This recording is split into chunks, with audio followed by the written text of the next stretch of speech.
할렐루야. 우리 할렐루야로 인사하실까요? 할렐루야. 잘 오셨습니다. 자, 여러분으로 축복합니다. 하나님의 보살피심과 축복으로 부유하고 평화로워질 때에 경계할 일이 있습니다. 은혜를 베푸신 하나님을 잊어버리고 또 배반하고 교만해지는 그런 것들을 경계해야 됩니다.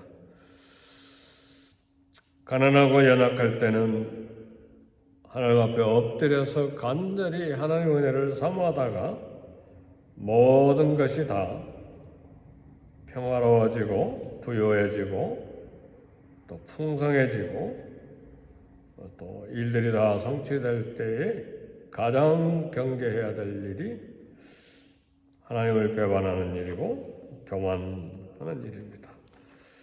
오늘 신명기 32장 15절에 보니까 여수론이 기름짐에 하나님을 발로 찼다는 말씀이 나옵니다. 여수론은 이스라엘 백성들을 두고 하는 말입니다. 의로운 자, 정직한 자, 온전한 자, 충직한 자, 그런 뜻인데 이스라엘 백성들을 두고 하는 말인데 지금 잘못됐다는 말입니다.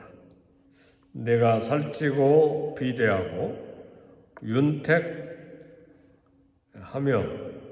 윤택하게 되니까 자기를 지으신 하나님을 버리고 자기를 구원하신 반석을 업신여겼다 그랬습니다. 참 우리 인간이 이처럼 약하죠. 삶이 하나님의 축복으로 풍요로워지면 더 하나님께 감사하고 더 겸손하고 더 열심히 하나님을 섬기고 그리고 더 엎드려서 기도하고 노력해야 되는데 풍요로움이 오히려 교만한 마음을 갖게 만들고 하나님을 배반하게 만드는 것이 되니까 우리는 잘 계산을 해야 됩니다. 우리는 모두 다 풍요롭고 부자로 성공하고 모든 일이 형통하고 그걸 간절히 소원하잖아요. 근데 그것들이 오히려 하나님을 배반하고 교만하게 된다면 그 기도가 잘못된 기도가 된 거예요. 그렇죠? 그래서 참 이게 모순이기도 하고 우리 인간이 얼마나 연약한 것인가를 생각해야 되고 그 다음에 우리가 부유하게 되기를 원하고 성공하게 되기를 원하고 형통하기를 원할 때에 반드시 기도해야 될 것이 이 일이 응답될 때 하나님 절대 교만하지 않게 하시고 절대 하나님을 배반하지 않게 하시고 절대 게을러지지 않게 하시고 오히려 엎드리고 오히려 겸손하고 오히려 더 하나님 뜨겁게 사랑하고 더 전심으로 하나님을 위해 섬기고 봉사하는 큰 하나님의 사람이 되게 해주세요. 반드시 그렇게 기도해야 돼요. 솔로몬이 하나님 앞에 지혜를 구하니까 하나님이 너무 기쁘셔서 솔로몬 전에도 없었고 후에도 없는 엄청난 지혜도 주시고 내가 구하지 않은 부여와 명예와 모든 것을 다 주겠다 하나님 말씀하셨는데 솔로몬은 그 지혜를 가지고 하나님을 배반해 버리잖아요. 그 지혜를 가지고 정략 결혼하고 이방의 수많은 여자들과 결혼하고 결국은 타락해버리잖아요. 그래서요, 사랑하는 성도 여러분, 하나님 이거 해결해 주세요. 하나님 이거 복 받기를 원해요. 하나님 이거 잘 되게 해주세요. 그런데 그것들이 하나님을 배반하게 만든다면 차라리 잠언서의 지혜자의 말씀을 기억해야 됩니다. 하나님 나로 부욕해도 마시고 가난하게도 마옵소서. 부욕해 되어 하나님 모른다 교만할까 두렵고, 가난하게 되어 비굴하게 돼서 잘못될까 두렵다. 그러니까 우리는 하나님 말씀 읽을 때 잠언서도 많이 읽어야 돼요. 얼마나 이 땅을 하나님 앞에 지혜롭게 살아야 되는지. 그래서 기도가 응답되니까 더 이상 기도 안 하는 사람들이 태반입니다.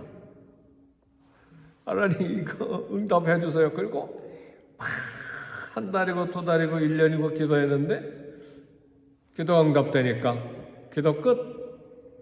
정말 우리 주변에 많아요, 그런 사람들. 그건 하나님을 사랑하고 하나님을 섬기기 위한 기도가 아니라 이 땅에 살 수단과 도구를 얻는 것이 하나님이었기 때문에 그래요. 그래서 그 하나님을 얻어버리니까, 우상이죠. 그 우상을 얻어버리니까 더 이상 기도할 필요가 없어지게 된 것이죠. 그래서 우리는 기도응답을 위한, 또 얻기 위한, 필요를 채우기 위한 기도도 물론 하는 것이지만 그것하고 상관없이 평생 말씀으로 기도로 하나님을 사랑하고 하나님을 섬기는 성실한 예술인이 돼야 돼요. 오늘 15절에 예술은 이야기 하는데, 이건 사실은 좋은 말로 예술은을 부르고 있는 것이 아니죠. 내 이름값 못하고 있다, 그런 말이죠.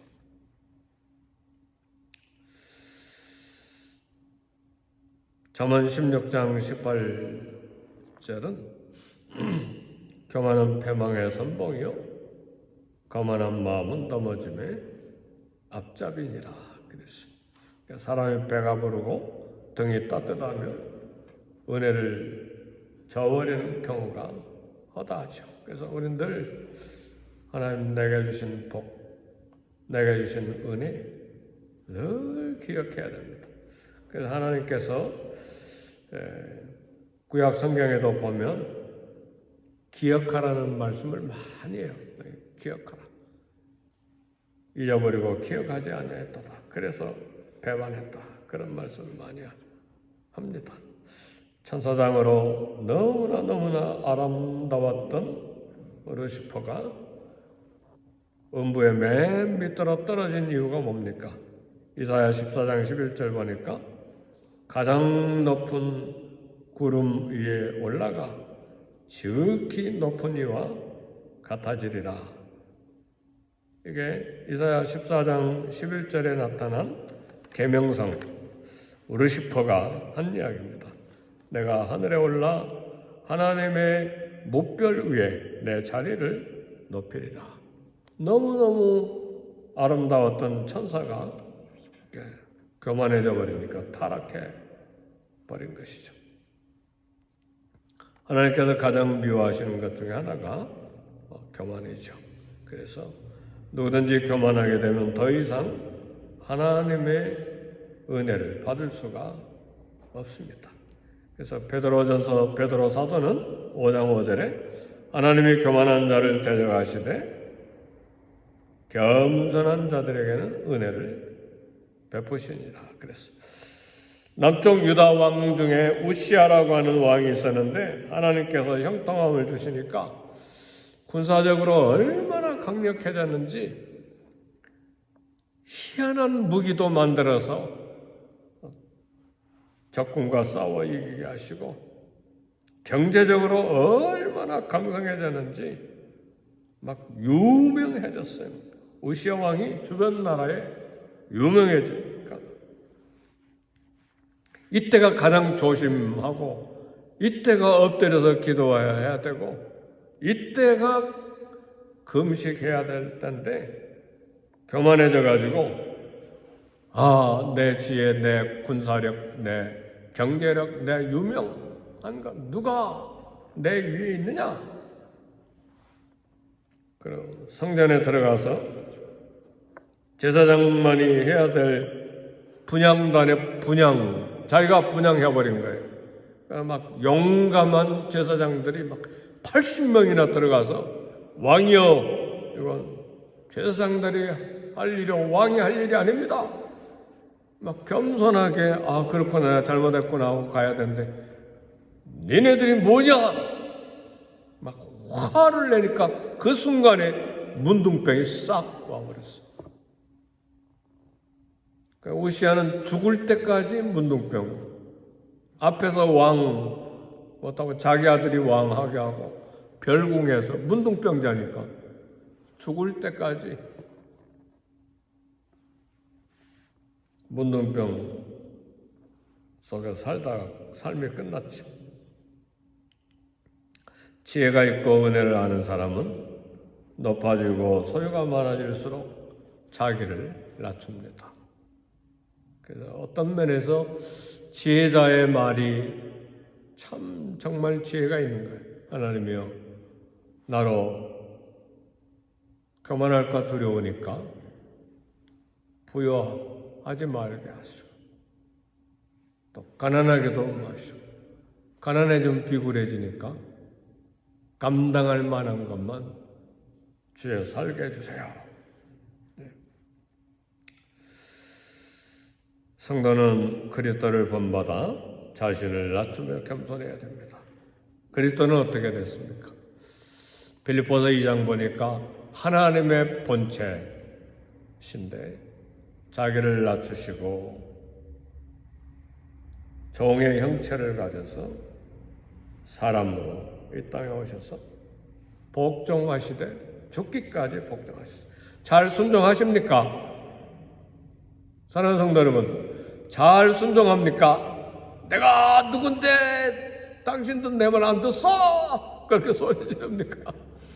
네, 참 순종하는 사람, 예수님을 닮은 사람이에요. 하나님의 아들, 왕 중의 왕, 창조주 하나님도 자기를 낮추셔서 종의 형체를 가져 사람이 돼서 이 땅에 겸손하게 오시되 어떻게 하셨어요? 죽기까지 복종하시되 곧 십자가에 죽으십니다. 그랬잖아요. 참 사람 겸손하기가 어려워요. 본능적으로 교만해지기가 쉽죠. 그죠? 안 그런가요? 네. 그래서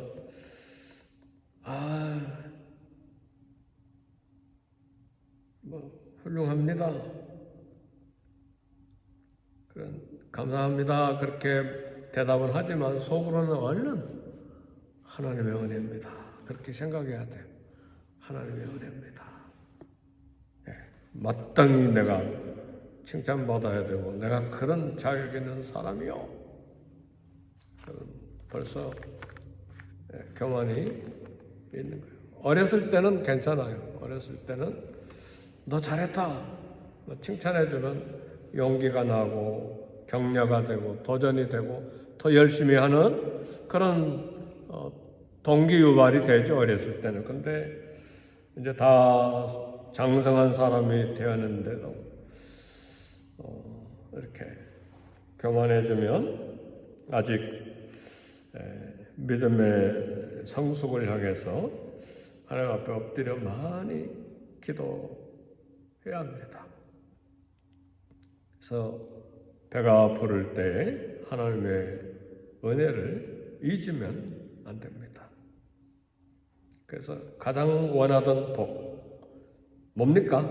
아름다움, 내 이름이 드러나는 것, 잘 나가는 것, 형통하는 것, 부유한 것, 원했던 것 성취가 된 것, 기도 제목이 다 응답된 것, 배부른 것, 이때 조심해야 될 게 교만해지는 것이고 하나님을 배반하게 되는 것이죠.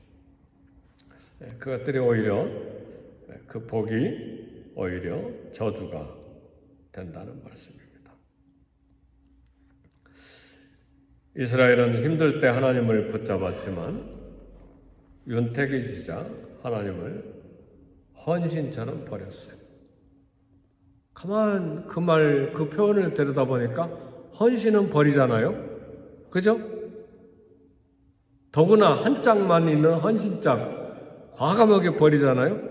네, 이스라엘이 하나님을 그렇게 버렸다 그 말이에요. 헌신짝처럼. 배부르고 평안해질 때 하나님 우리에게 말씀하십니다. 말씀 읽어라. 기도해라. 봉사해라. 순종해라. 네, 배부르고 평안해질 때 하나님 말씀하시는데 이런 말씀을 읽고 기도하고 순종하고 봉사하고 겸손하라는 명령이 귀찮게 들려. 그럼 벌써 교만해진 거예요. 그 말씀에 아멘입니다 하면 겸손하지만 귀찮게 드릴 때에 벌써 교만해진 거예요. 저와 여러분의 영적인 상태는 어떻습니까? 하나님을 향한 태도는 어떻습니까? 저와 여러분은 오직 하나님의 은혜로만 여기까지 왔습니다. 내 능력, 내 지혜, 내 경험, 내 정보, 내 노력, 열심 가지고 여기까지 온 것이 아니라 오직 하나님의 은혜입니다. 죽어야 될 곳에서 살려주시고 위험한 곳에서 방패가 되어주셔서 막아주시고 절망하던 곳에서 소망을 주시고 모든 게 하나님의 은혜이신 것이 아멘입니까?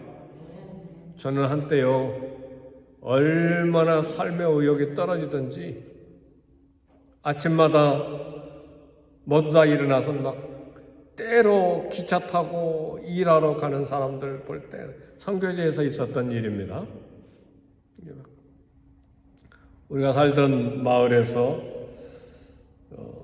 상파울로까지 기차 타고 가려면 짧은 거리인데 1시간은 기차 타고 가서 일하는데 막 사람들이 막 때로 아침 일찍 일어나서 기차 타러 가는 거예요.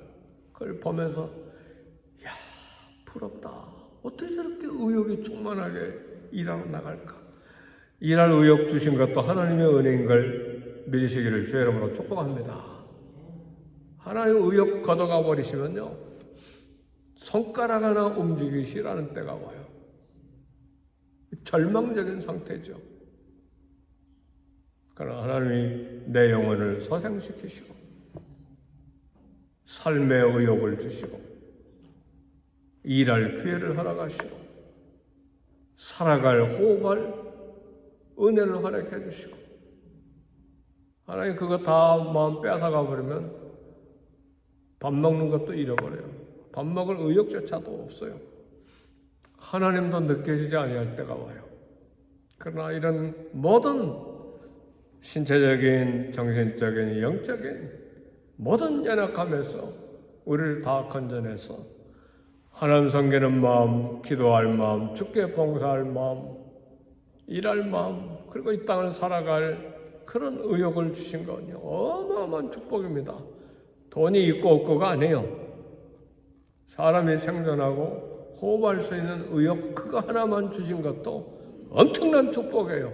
아멘 할렐루야. 네, 이런 모든 것이 다 하나님의 은혜라는 말이에요. 우리 기도원에서 간증 들었잖아요. 강사님 막내 아들이라고 그랬어요? 둘째 아들이라고 그랬어요. 갑자기 사춘기가 와가지고 장발하고 막 아무것도 안 하고 막 게임만 죽어라 방 안에 들어가서 하고 막 완전히 반항하러 살았는데 3년이 넘게 그랬다고 그랬습니까? 그건 누가 건질 거예요? 그건 매를 아무리 주워 패도 몽둥이로 막 두들겨 패도 그거 안 됩니다. 근데 어느 날 어느 순간에 하나님 그 마음을 변화시켜 주시니까 게임 끝내고 공부하기 시작하는데 마지막에는 올레이를 받았다나요? 이게 그것도 하나님의 은혜예요. 그잖아요. 누가 그를 죽이겠어요? 살리겠어요? 미국에 와가지고 몽둥이로 때렸다 하면 경찰에 신고하면 접근 금지하고 부모는 감옥에 가는 거예요. 누가 그걸 손대요? 하나님이 싹 변화시켜 주시니까 지금 대학교 3학년이라니까 할렐루야.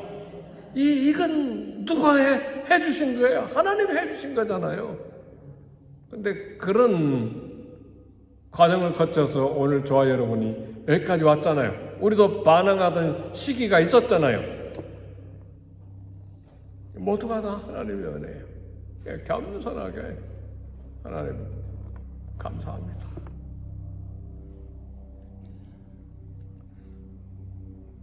온전하고 충직하다는 여수름 이름에 합당한 생활, 그리스도인이라고 불러주시는 하나님 앞에 그리스도인의 삶을 살되 평생에 겸손하게 순종하면서 하나님의 감사함으로 봉사하고 섬기는 저와 여러분이 되시기를 주 이름으로 축복합니다. 네, 기도하겠습니다. 기도하실 때에 하나님 은혜로 여기까지 왔음을 감사합니다.